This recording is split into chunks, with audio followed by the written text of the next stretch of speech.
From famous figures to significant events, history is filled with larger-than-life characters and stories that have been passed down through the ages. But some of these historical tales are simply not true. In fact, some are so ingrained in popular culture that most people still believe them, even though there's no evidence to support them. Welcome back, everyone. Here are the top 5 biggest lies about history that you still believe. Number 5. Napoleon wasn't short. Contrary to popular belief, Napoleon isn't short. He was mismeasured because he was misidentified. The man who was misidentified was actually a guy named Francois Constantin, who was an actor and a singer and was performing in a play called A Christmas Memory in 1821 when a doctor, artist, and a journalist met him and talked to him and measured him and said that he was 5'2", but Napoleon wasn't short for his time. Men were just mismeasured. There were no official measurements taken during the French Revolution. The metric system wasn't adopted until 1840. Also, most people couldn't tell the difference between inches and feet, and they guessed. So they often reported someone's height as whatever convenient measurement they thought it was. Plus, the clothes that people wore in those days were made to be flattering. And for men of the time, that meant wearing a jacket with wide lapels and a belt that could be tied to make your stomach look smaller and your shoulders look bigger. So if you saw someone and estimated their height to be around 5'2", they were probably closer to 5'6" or 7. Number 4. Vikings didn't wear horned helmets.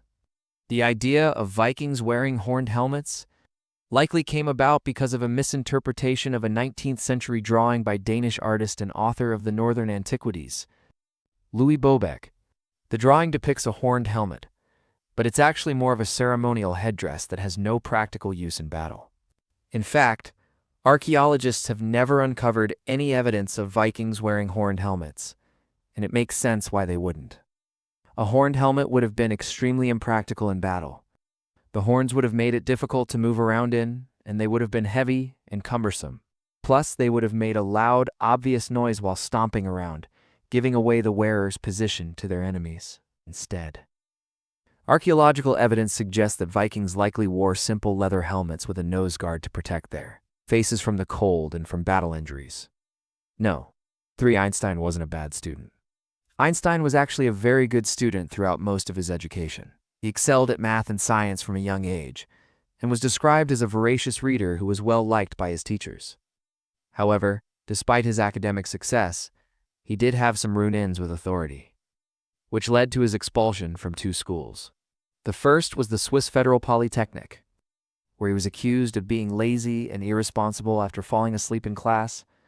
He was also expelled from the University of Zurich for insubordination after arguing with a professor. It's these stories, along with his somewhat nerdy appearance, that led to the myth that Einstein was a dorky, unpopular student who was bullied by his peers and disliked by his teachers. Number 2, you can't see the Great Wall of China from space. This is another one of those myths that just won't die, likely because it was repeated so many times by well-meaning parents who were trying to impress their kids with the impressive feat of engineering. But there is no evidence that anyone has ever seen the Great Wall of China from space with the naked eye. It's far too thin. It blends in with the surrounding environment, and there's just too much atmospheric distortion.